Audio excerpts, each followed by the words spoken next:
usa ka katawhan.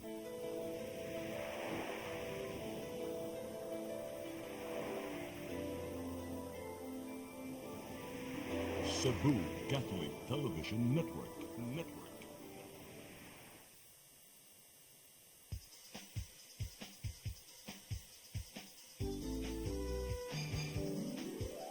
Hello Cebu, mayong buntag, kasintahan kahayag, nga nagsulti sa matuod, kadagan sa panggita pa. Hello Cebu, mayong buntag Pinoy.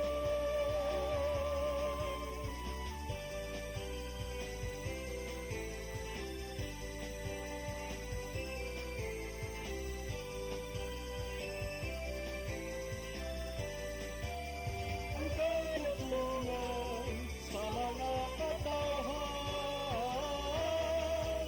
Hello Cebu,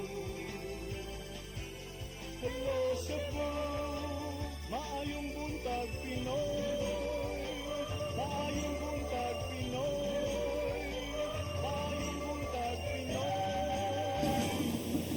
Hello Cebu, may buntag Pinoy, adlaw karong Martes, pitsa 23 sa buwan sa Hulyo 2024. Sa ngan sa kong partner nga si Attorney John Destacamento, ako niyong alagad sa kahanginan Malu Inocando Tabar, uban ni ninyo hangtod sa alas 9 sa atong programang Hello Cebu, maayong buntag Pinoy. Karong buntaga atong paningkamutan nga atong mahinabi ang ato ang weather forecasters gikan sa Pag-asa Mactan. Apan samtang nagpaabot kita ato sang unahon pagpadangat kini atong front pages sa mga pamantalaang lokal ug nasyonal atong sugdan sa Sunstar Daily. Sa Sunstar Daily, Marcos bans Pogos, Sona highlight. Sa Super Balita sa Sunstar, Marcos miingon nga iban ang mga Pogo. Sa The Freeman, as West Philippine Sea fight continues, BBM bans Pogos. Sa Banat News, said The Freeman, fruit vendor nga may kaso sa drugas, piansado gipusil patay. Sa Philippine Daily Inquirer, Marcos bans Pogo, cites disorder it cost the Philippines. Sa Philippine Star, BBM bans Pogos. Sa Manila Bulletin, Marcos says all Pogos are banned. Ug sa Tempo, malicious, DND asks US to probe fake video of Marcos. Magatong front pages sa mga pamantalaang lokal ug nasyonal. Sa among pagbalik ka may padangat kaniya mga balita nga nahipos sa kaubanan sa CCTN News and Public Affairs team. Please stand by. Hello Cebu, maayong buntag Pinoy, maayong buntag Pinoy, maayong buntag Pinoy. Discover the beauty of the Philippines.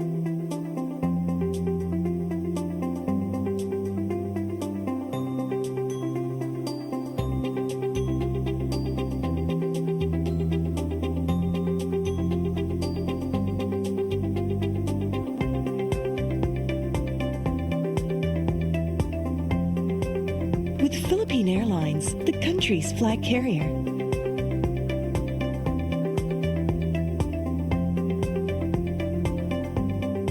The airline that lets you feel the warmth of the nation.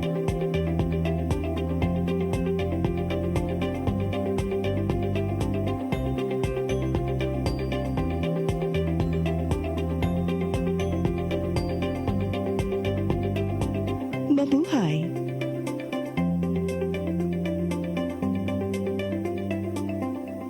Holy Spirit, rain.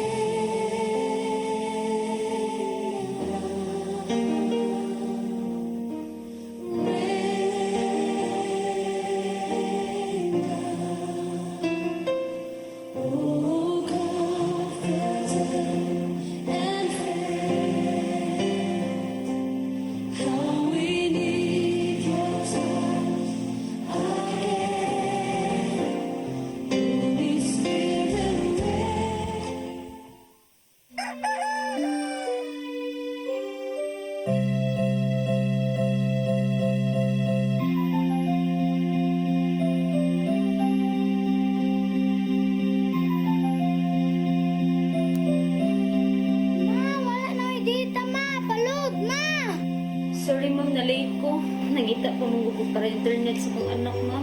Ay, wala na yung problema. Pag-Cebu. Sinisibo, sinisibo, For your internet connection, and for the signal of your cable TV. so fast and spread the transmission to your home. Sinisibo. Sinisibo, sinisibo, Offers you to have fiber optics. for your viewing experience, perfect and clear so fast. So great and affordable for you to enjoy. Cine Cebu Television Network Incorporated offers fiber to the home broadband internet bundled with fiber to the home cable TV connection. Cine Cebu Television Network Incorporated with its operation in Metro Cebu and the whole province of Cebu soon. And affordable for you to enjoy. Sinisibo. Be equipped, be empowered, and be informed. Caris, Philippines. Two national events will be held in Cebu City this year. First is the Caris National Leaders Conference, a gathering of spiritual directors, diocesan coordinators, and all leaders of charismatic communities on July 27 and 28, 2024 at the IEC Convention Center. For this first ever gathering of Caris Philippines leaders, Moses Catan and June Cruz will be joined by renowned Caris international speakers Shane Bennett and Cyril John. The event will be hosted by Couples for Christ in Cebu with the theme, You Will Be My Witnesses, Acts chapter 1, verse 8. Registration is now open for the July 27 and 28 Leaders Conference. Come October 4, 5, and 6, another gathering will be held in Cebu City, the first National Caris Conference, which is open to all charismatic communities, realities, and expressions. Hosted by the Brotherhood of Christian Businessmen and Professionals, the event will have interesting workshops and topics to help us grow in our various charismatic gifts and charisms. Watch out for more details about this event from our host BCBP in the coming days. Meantime, let's be ready to join these gatherings and pray for the outpouring of the current of grace in the Philippines.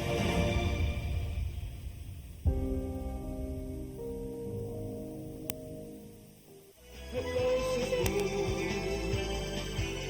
hello Cebu, maayong buntag Pinoy, maayong buntag Pinoy, maayong buntag Pinoy.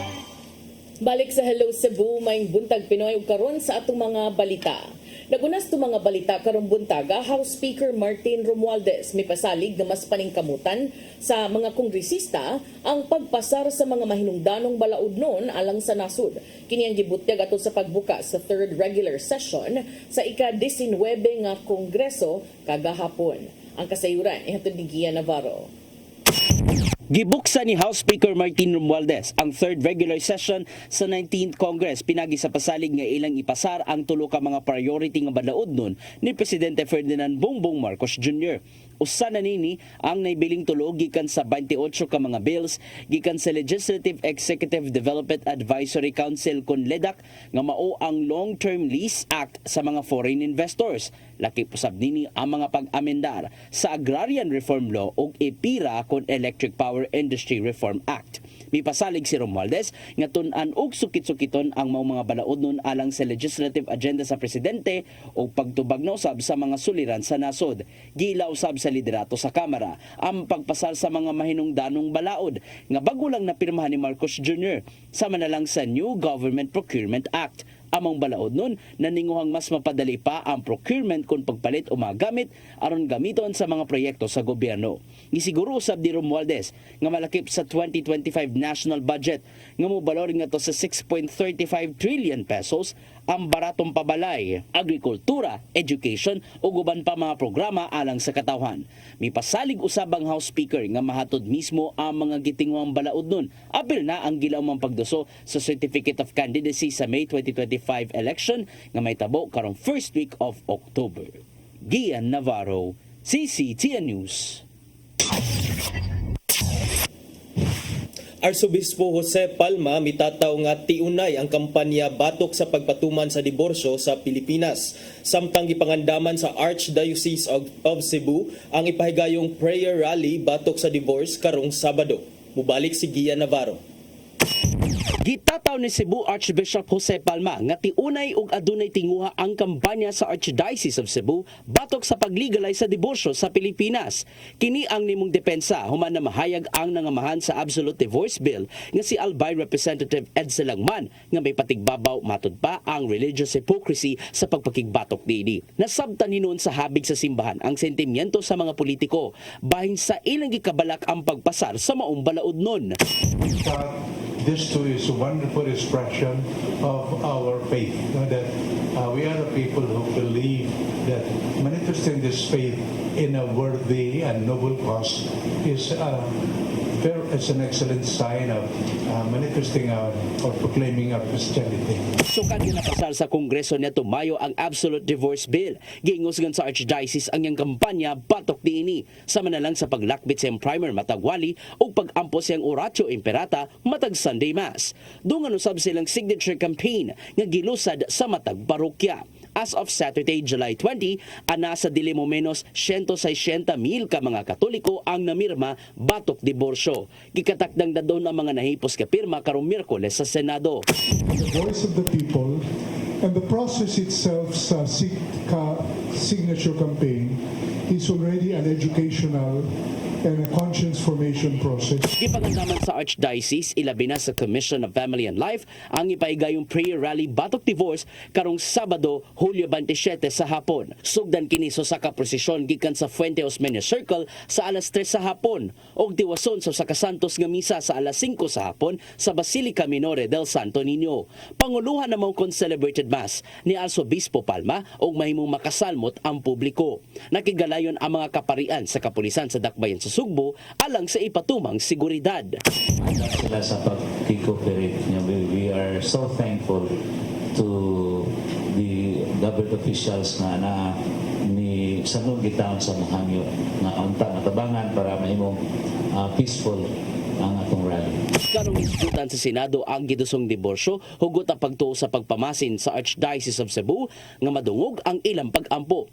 Kini maong paghatag og dakong bililhon sa sakramento sa kaminyoon pinagi sa dili pagpasar sa diborsyo. Apan kung maprobahan man, adunay pagtataw ang simbahan kuno galing maminyo pag-usab ang usa. Process is for the salvation of souls, no, nga unta makasal sila, maluna sila. Unay mo doon na mo miyon nga pa magkoy plano magminyo, no, ano file maga just for the sake of closure. So we don't place that much urgency in that case. No? Ian Navarro, CCTN News. Sa laing-bahing syudad sa Mandaue, nilusad sa Move Mandaue application. Samtang limited free wifi available na sa pipila ka mga barangay sa Dakbayan. Ang kasayuran ihatod ni Mary Rose Sagarino. Ang Move Mandaue app formal nga gilusad sa Dakbayan kaganinang buntag ang launching gitambungan sa kadagkuan sa Department of Interior and Local Government. Katuyuan sa pagdevelop sa maong app aron sa mas paspas nga paghatod sa mga serbisyo pinaagi sa paspas nga komunikasyon online sama sa mga announcements, mga proyekto ug programa nga ipatuman. Lakip sa makita sa app ang serbisyo alang sa senior citizen, mapa sa flood prone nga lugar ug kadalanan ug mga ruta nga mahimong agian.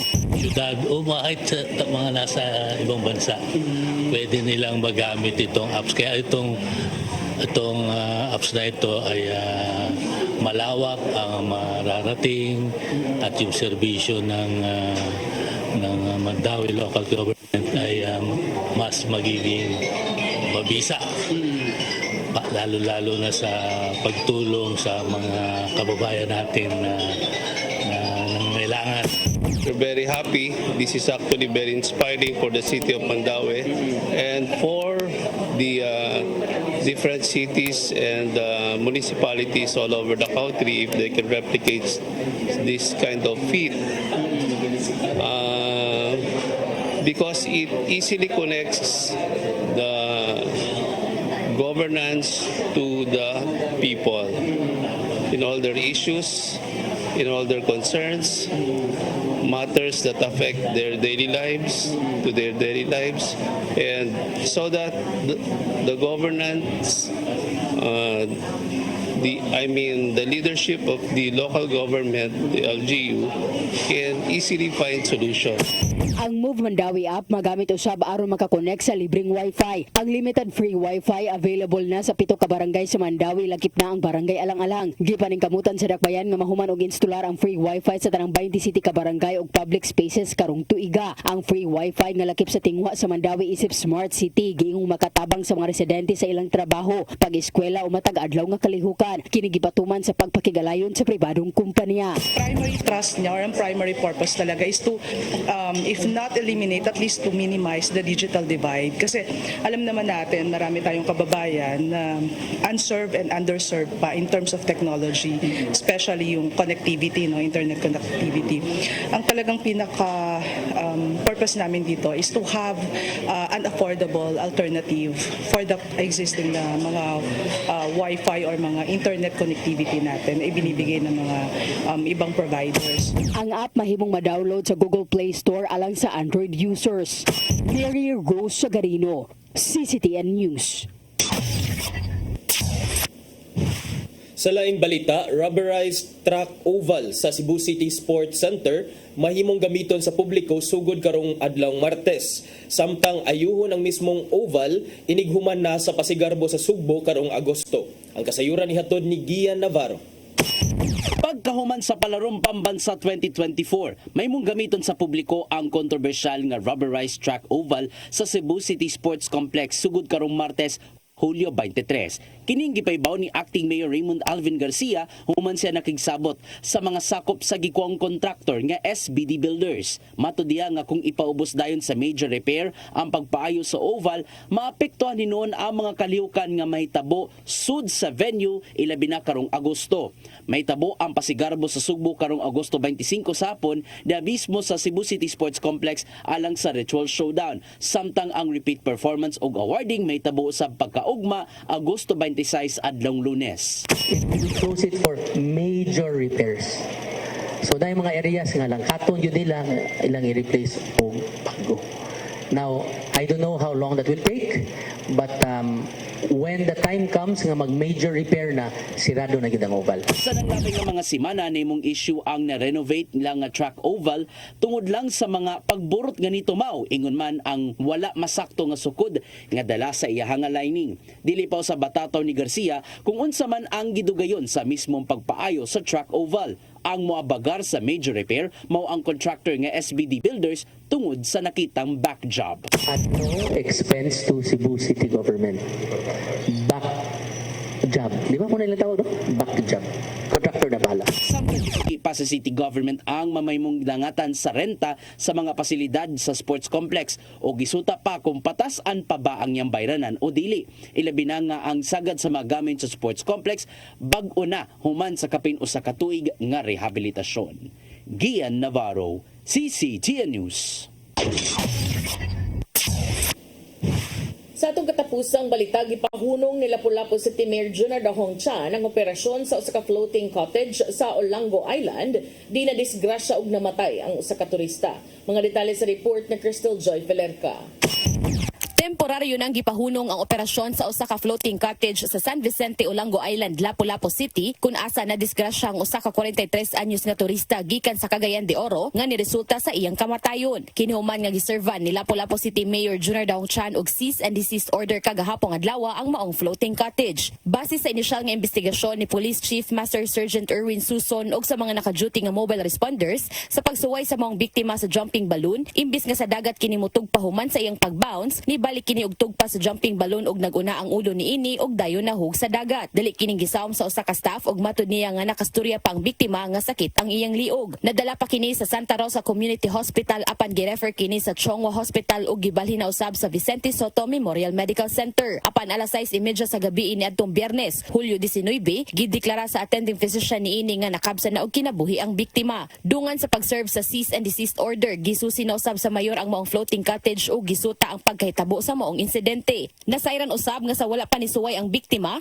niuna na og suway ang duha ka mga anak niini nga mao'y nakapaagni kaniya nga mosuway sa maong jumping balloon. Sigun usab sa caretaker nga kompleto ang ilang business permit og lehitimo ang ilang operasyon. Dugang niya nga andam silang moabaga sa mga gastuhan sa hospital og sa pagpahimutang sa minatay. Kung mopasaka og kaso ang pamilya sa biktima, posibleng magatubang og kasong reckless imprudence resulting in homicide ang tag-iya, caretaker ug duha ka staff sa maong cottage rental. Crystal Joy Filerca, CCTN News.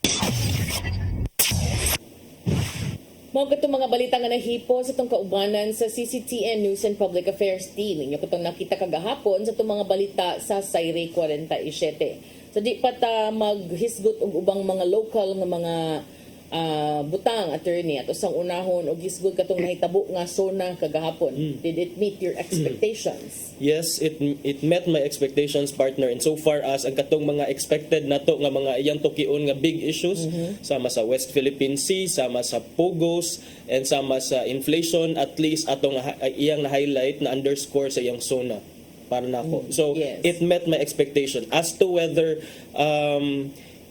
iya bang i-walk the talk from here on and moving forward, ato nang tanaon.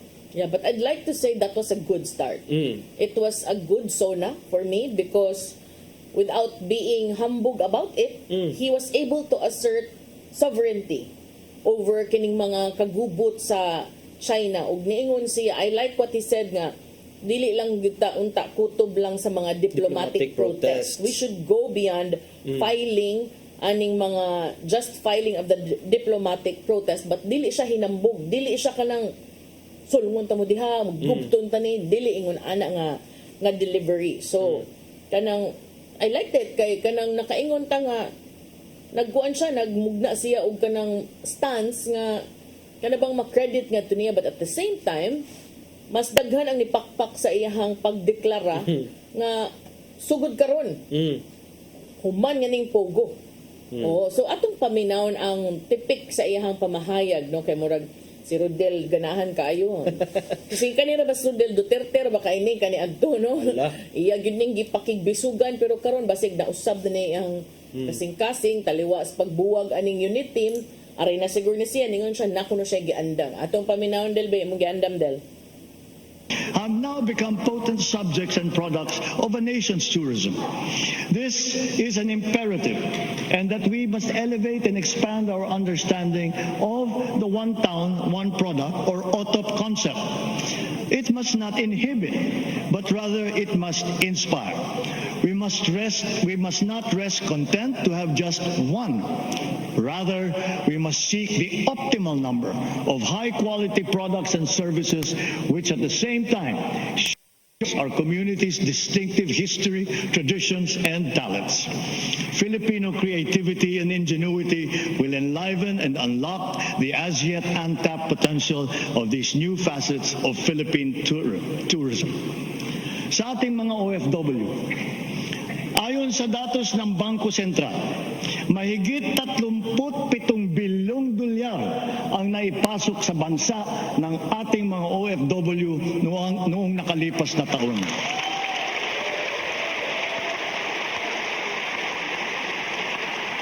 Sadyang napakalaking tulong nito sa ating bumabangon na ekonomiya. Kaya hindi lamang pasasalamat, kundi parangal ang ating ipinapaabot sa lahat ng ating mga OFW. Sana ay napapanood nila ito. Ramdam na ramdam hanggang dito sa ating bansa ang inyong sakripisyo.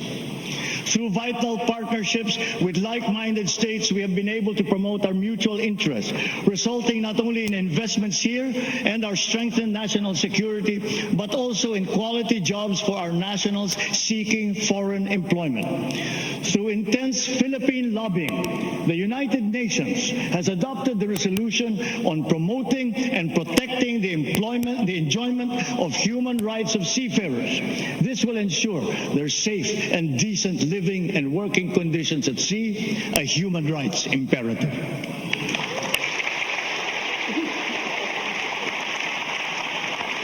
Patuloy ang ating pagtulong sa mga OFW. Hindi ito natatapos sa kanilang paglisan sa bansa. Karagdagang mga espesyal na pasilidad at serbisyo ang ating binuksan para sa kanila, tulad ng OFW Lounge sa NAIA at Seafarers Hub sa Maynila. Ang mga OFW natin na naapektuhan ng sari-saring mga kaguluhan tulad sa Israel, sa Gaza, sa Sudan, Lebanon at Yemen ay natulungan natin at naiuwi ng ligtas sa bansa.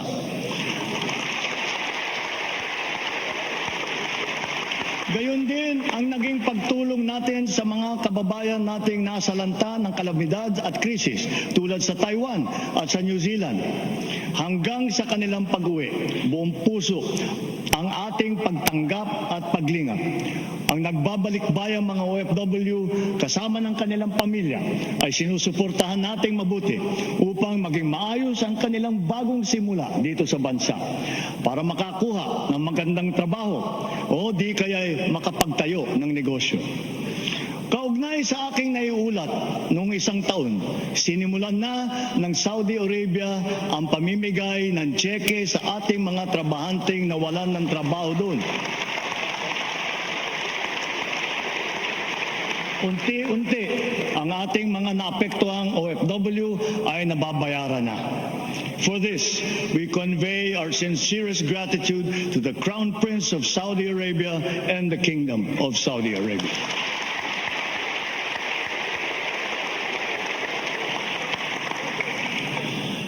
Lessons from history and current events teach us that peace and order is an essential ingredient of genuine prosperity and social development.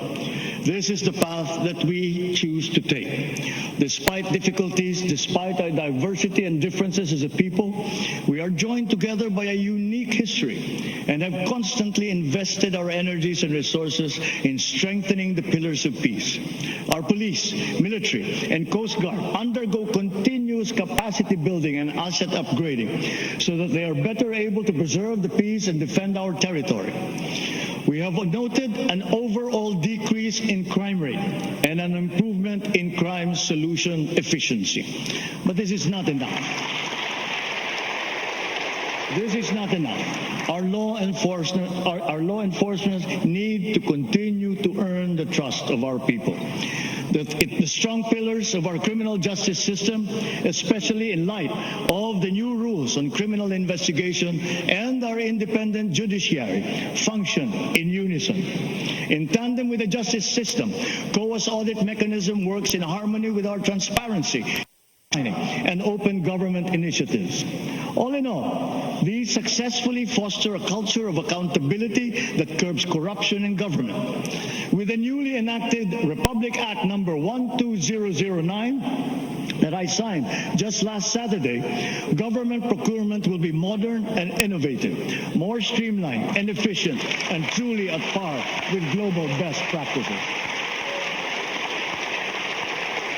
We sincerely thank Congress for its timely and decisive action in amending the 20-year-old law.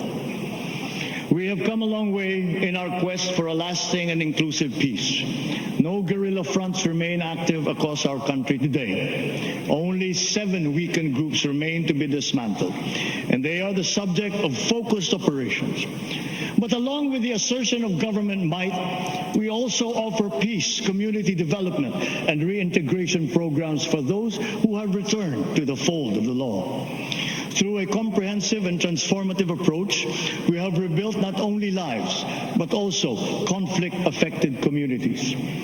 The implementation of peace agreements is now in its concluding phase.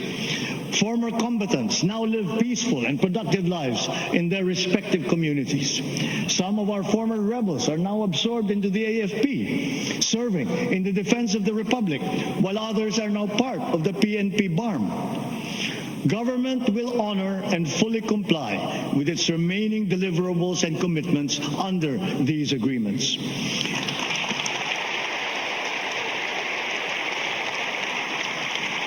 In November last year, we signed proclamations granting amnesty to former rebels.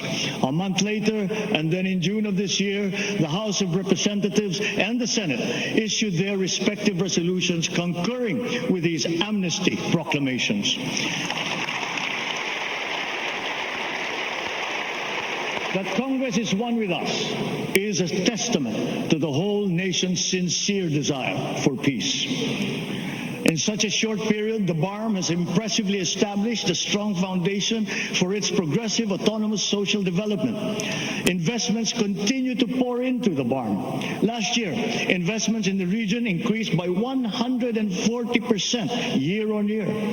The improved peace and order situation, good governance, not to mention high hopes and confidence amongst its people, all contribute to the reasons why BARM's poverty index has significantly decreased since 2018. In Marawi,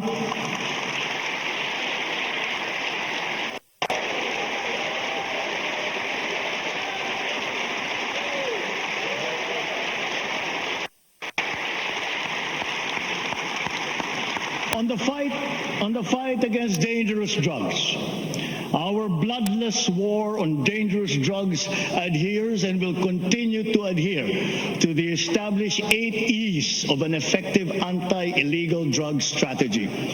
Extermination was never one of them.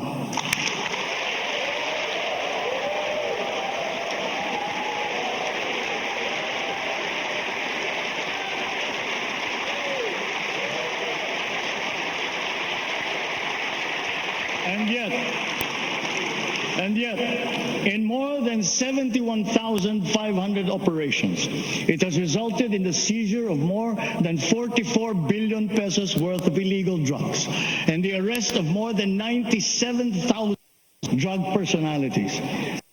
More than 6,000 of those arrested were high-value targets. 440 of them were government employees, of whom 42 were uniformed personnel. 77 were elected officials.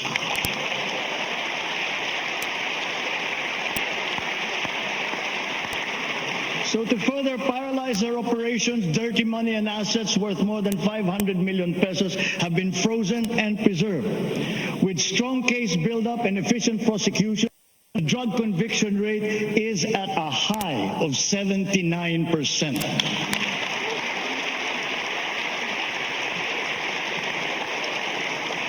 Together with this, we welcome the report that the number of drug-affected barangays in our country has been reduced by 32%.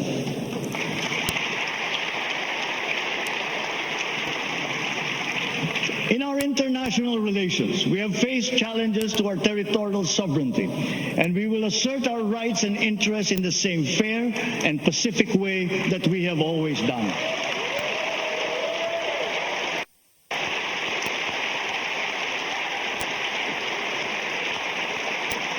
Proper diplomatic channels and mechanisms under the rules-based international order remain the only acceptable means of settling disputes.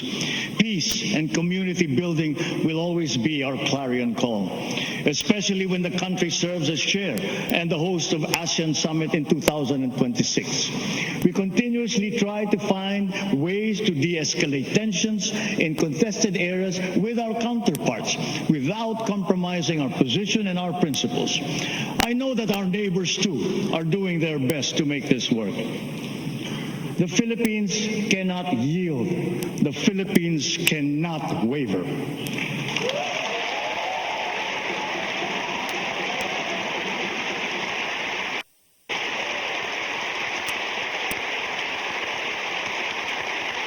We are now more conscious as a people and strategic in heightening our aerial and maritime domain awareness. We are continuing to strengthen our defensive posture, both through developing self-reliance and through partnerships with like-minded states. Ang West Philippine Sea ay hindi katang-isip natin lamang. Ito ay atin. Ito ay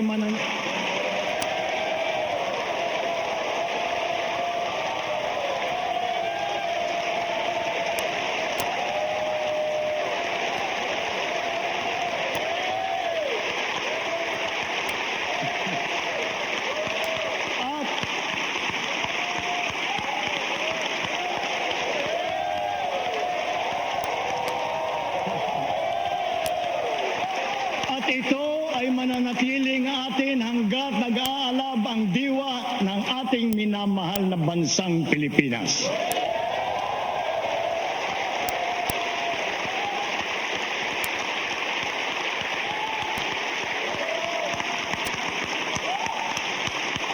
titibayin at palalaguin natin ang kamalayan at ng buong bansa at titiyakin na maipapasa natin ito sa kabataan at ating susunod na mga salinlahi.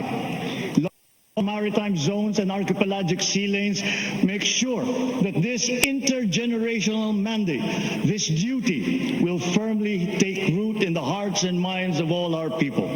Sa buong sandatang lakas, sa Coast Guard, sa ating mga mangingisda sa West Philippine Sea. Tagapin po ninyo ang taus-pusong pasasalamat ng buong bansa dahil sa inyong ginagawang pagmamatyag at sakripisyo.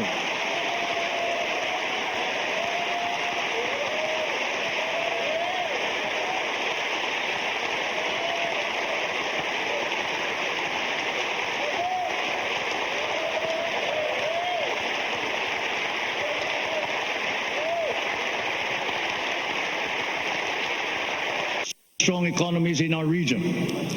Our poverty rate has significantly dropped to 15.5%, down from 18% in 2021. This present figure is even lower than the pre-pandemic level of 16.7% in 2018. Ang katumbas nito ay halos 2.5 milyong Pilipino ang naiangat natin mula sa kahirapan.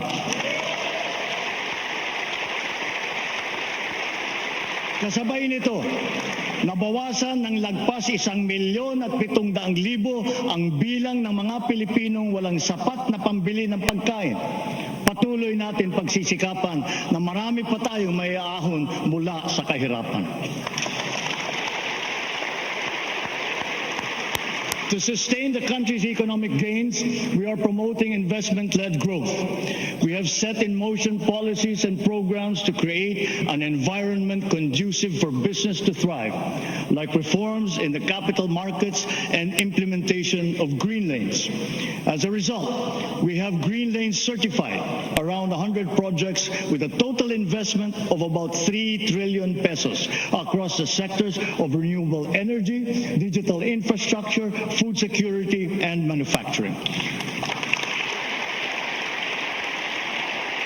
The Philippine financial system remains robust and resilient. Tax and non-tax revenue collection has also become more efficient in pace with our rejuvenated economy. Notably, for the past 2 years, our GOCCs have remitted dividends to the national government with a combined tally exceeding their contributions in 2022.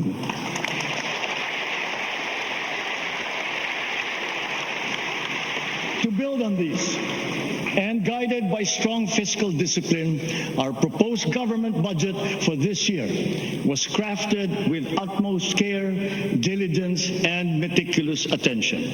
We look to the cooperation of our colleagues in the legislature, not only that our proposed national budget be approved in your usual timely manner, but it be adhered to as closely as possible.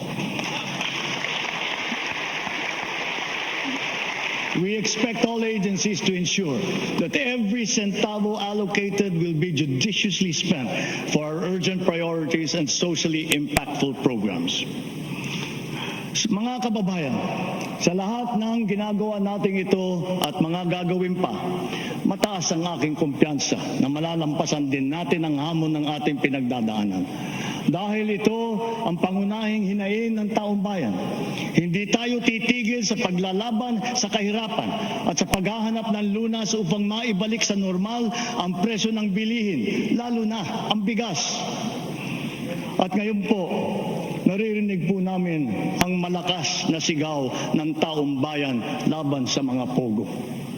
Disguising as legitimate entities, their operations have ventured into illicit areas furthest from gaming, such as financial scamming, money laundering, prostitution, human trafficking, kidnapping, brutal torture, even murder. The grave abuse and disrespect to our system of laws must stop. Kailangan nang itigil ang panggulo nito sa ating lipunan at paglalapastangan sa ating bansa.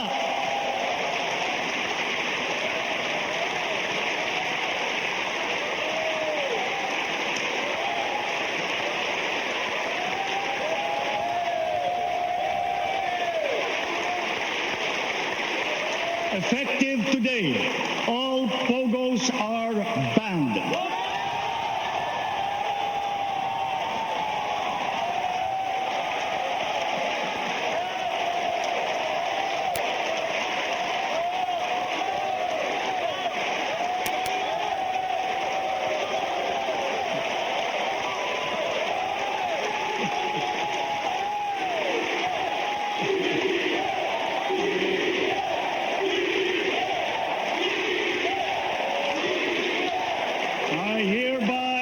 I hereby instruct PAGCOR to wind down and cease the operations of POGOs by the end of the year. The DOLE, in coordination with our economic managers, shall use the time between now and then to find new jobs for our countrymen who will be displaced. Okay. So, mao to no, daghang salamat Rodel sa imong ipakita nga tipik sa SONA, State of the Nation address unya katong sa unang bahin nga naghisgot siya tourism. I consider it an affirmation of Christina's favor to the first couple, no, because noticeable kaayo to me how Secretary Cristina Garcia Frasco, Bisaya, has been a lot of times kanang ganing murag tripan gyud gani siya by other people nga mauna. I don't know if it's because she's a Cebuana or because humot kay ng posisyon na, but a lot of times pirmi gyud. It's not because sadwa sad sila sipiat naman, but I notice nga kung itandi sa ubang mga departments murag pirmi man gyud ni sila kanang kuanan. Matripan. So to me that was like an affirmation nga nalipay ra gyapon ko sa imong doing a good job. You are doing a good job. Yes, kay na mention not just Otto, but also katong iyang effort sa katong OFW nga mga welcome lounge sa naiya. So nakaingon ko nga okay, but nakakita sad gyud ko pag katong tingog niya West Philippine Sea nga pagpakpak, syempre si Christina was clapping, but she's in a very difficult position because she used to be spokesperson of Inday Sara ba ya? Bitaw. Nya karon asa man. So kana mo gitan-aw. I like the term extermination was never one of them when he was talking about the drug war. Makita nato ang stark contrast sa programa sa previous administration ni President Duterte, which was, I think it was a bloody war on drugs, vis-a-vis karon sa liderato ni Presidente Marcos nga bloodless war. And ingon pa niya, dili na to pampuohon ang mga durugista, no? Dili patay ang solusyon para sa rehimeng Marcos. And I noticed he emphasized the numbers. Nga sa ato ang bloodless, mo yung gigamit nga term, sa ato ang bloodless war on drugs, mao niya nga itong na-confiscate, mao niya itong nadakpan. Ang uban ani mga opisyal sa gobyerno or mga empleyado sa gobyerno. But so what point was he driving at? Nga para nako, it shows pwede gyud di ay. Pwede gyud di ay nga nakay buhaton to address the drug problem nga walay matikangkang, walay you know, way nanlaban. Yes. So unsa man katulog yung panahon na inanlaban karon wa lang nang laba lang ana. So at least makita nimo ang difference, and you can also see nga pwede ra gyud di ay. Diba? Tinuod, partner. Di pagay na siya abogado, ha? He's not a lawyer. He's not a lawyer, but para nako partner, very inspiring kayo ang iyahang ang mga points nga iyang gi-raise sa iyang SONA, especially sa last part, partner, where he declared a total ban sa tanang klase nga pogo in the Philippines effective kagahapong adlaw sa iyang SONA. Although gitagaan niyag time ang PAGCOR to wind up the business affairs of these pogos, because of course they need time, no, nga mahapsay na tanan. Dunay hapsay nga pag undang ang ilang mga operations. But like you said earlier, partner, ato pang tan-awon kung mabuhat ba ning tanan niyang mga promises, but that's a good start already. Okay, kanang I think 6 months is also reasonable. Good kanang allowance ba for PAGCOR to focus on that. Plus, he also called on DOLE to help katong mga ma-displace. To me, kapila naman ta nagisgutan na attorney nga kaning mga empleyado nga apektado sa pogo, di man kung imo siyang i-100%, di man mayoriya ani Pinoy. Ang mayoriya ani mga foreigner man nga nanganhi din niyo. Di mo kita kasiguro kung considering sa ilang entry o sa existence sa ilang mga mga illegal nga mga activities, di ka kasiguro kung mga tarong ba ni nga mga tao. And mo na atong ganahan sa government, a government that listens to its people, partner bang. Sa atong hisgutan diri kadaghan tang hisgutan ng pogos, and then we've been saying nagkabaga ang duot sa mga tao nga gusto gyud ning pa i-ban ang pogos, and now we got it, so the president gave it to us, so nindot siya aminaw unya dayon kining ang ato lang sang i-watch out about aning pogos kay of course what if mo kuan siya mo evolve into a different form nga it may not be pogo but it's more or less the same. Especially because ang Animal. mga Pinoy, ganahan ka ay mga bright mga Pinoy, pero ang ka-bright di gamiton sa tinarong, mangita gyud. Maingon ka kanang, di ba? Ano mo doy? Kapila naman nakakitaan na. Maingon Bright ka kabuang. sakyanan, kanang maingon ka kanang motor. Ingenuity. Himuong butang agkahoy sa luyo, butang ag extension Skylab. Ingon na ba? Wa man na sa ubang lugar mo, diri ra na sa atoan, lahi gyud ang kanang mindset, mangita gyud paagi ang Pinoy.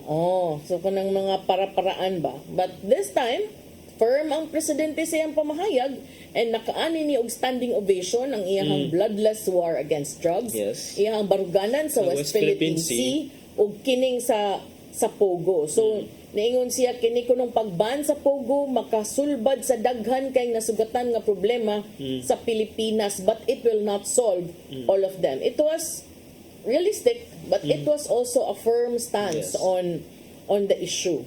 Niingon siya nga kanang ang yang last pagyud napagyoy witik sa tourism pod kay niingon siya nga yang giawhag ang mga Pilipino to always fight for what is good and right and to always love the Philippines. Kanang di sa takaingon og naay gipadungog-dungog ani to fight for what is right and good kay kanang depende naman na mo ingon man sila kung nasakitan ka nagsili o kung nahangan ka nagsili. So depende lang.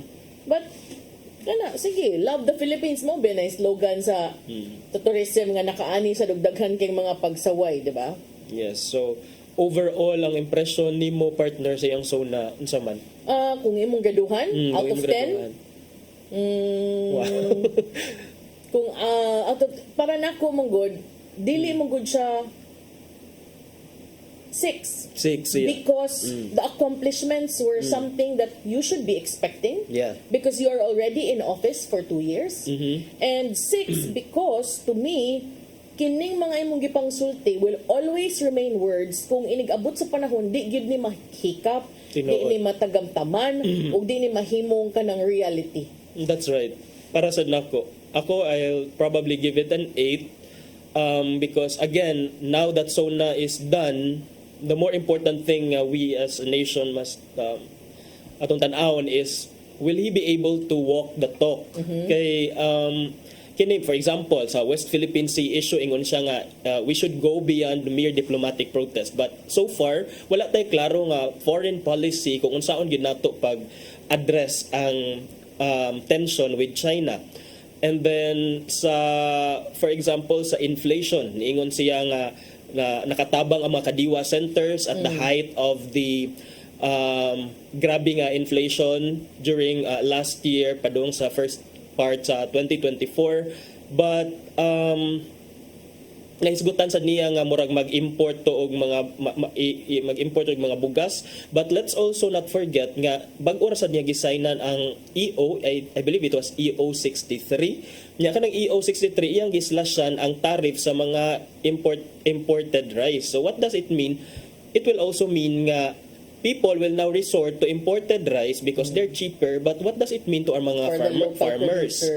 So ato aman is self-sufficiency that we as Filipinos unta makabarog on our own, maka-feed sa mga Filipinos on our own. So kana sa inflation, and then finally kining pogo, hopefully dili lagi mo evolve into some other animal kining pogo because kuyawan na ka sa katong internet gaming law. Yes, internet gaming licenses kuno. So ato sa ning tan-awon kung like karon tan-aw nato kung dili ba ni mag-regroup ning mga pogo operators and then mo mangita lag paagi kay you said partner, grabe ang paraan sa mga Marukoy. mga Marukoy. So so it was inspiring. It was short but meaty para nako. Nag-agi og pila siguro to ka rounds of editing.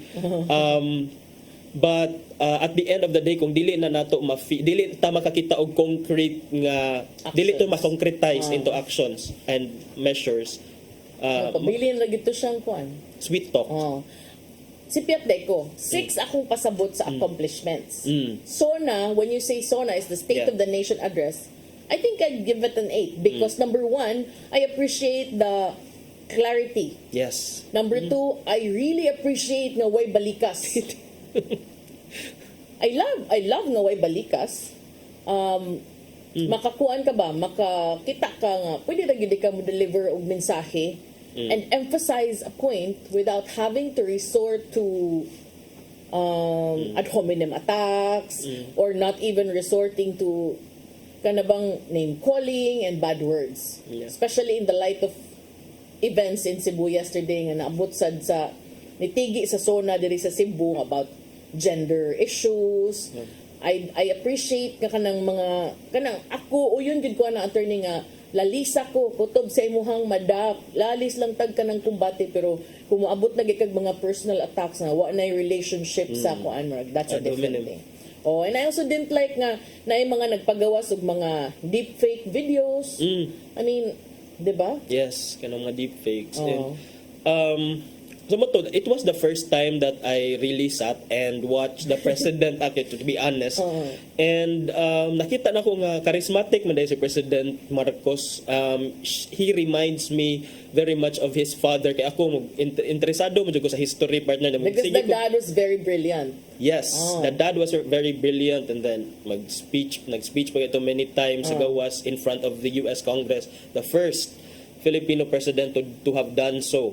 Before the US Congress, and then makita yun mo nga very makahook yun siya og Congress. So if only for that, I will give the president thumbs up. But I will also give thumbs up to the wife because I'm pretty sure that delivery, the speech was something dili siya ra. It was a conflagration of speech writers and your team of cabinet secretaries, but at the same time makahibaw gyud ka nga naay mga punto adto nga niagi sa asawa because Liza Araneta Marcos is not an ordinary housewife. She is not an ordinary first lady. She is a law professor.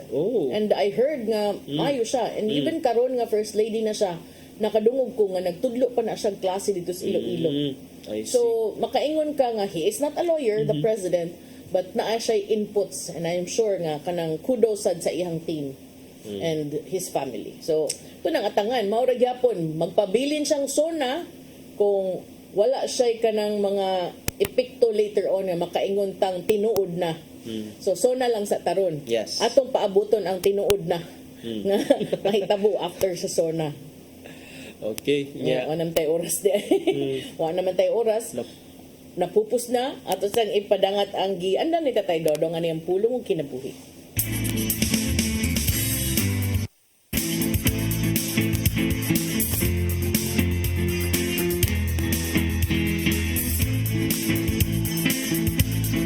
Ang pulong mo, ang iwag sa dalan ko. Ang Katoliko, Protestante, dunay sa kabutang nga managlahi ang ilang pagtuo. Kana mo ang atong free will. Kay si Martin Luther, dili man gyud mo tuon nini.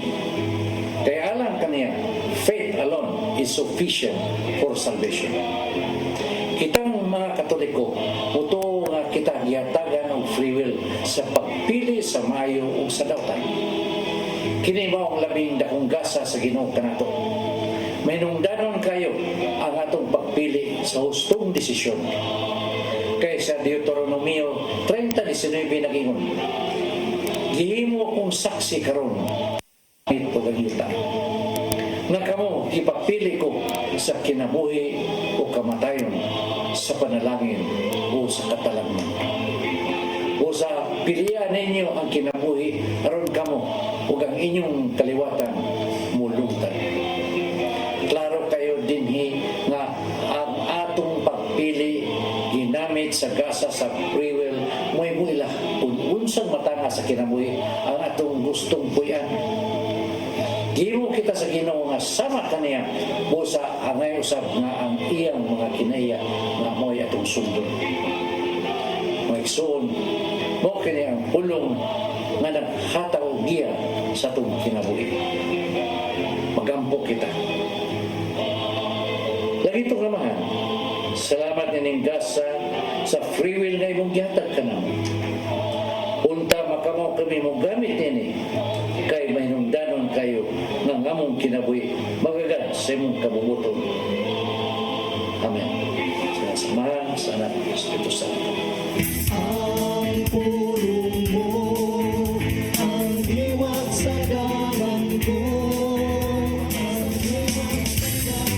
Pulong kinabuhi ni Tatay Dodong Lanchua mo nagtapos sa atong tulumanon. Daghang salamat sa Philippine Airlines. Thank you Archbishop Jose Palma, Nanay Diana Lim Chua ug Tatay Dodong Lim Chua. Thank you, Sir Dennis Tabar, ug itong mga kaubanan sa TOC, Sir Robert, Miss Inday, Sir Matmat, Miss Joanne. Sir Michael, Sir Rodel, Sir Raymond, Sir Bruce ug Sir Ferdy, thank you.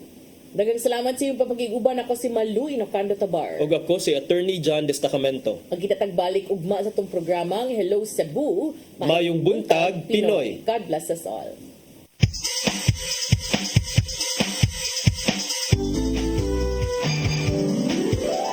Hello Cebu, mayong buntag.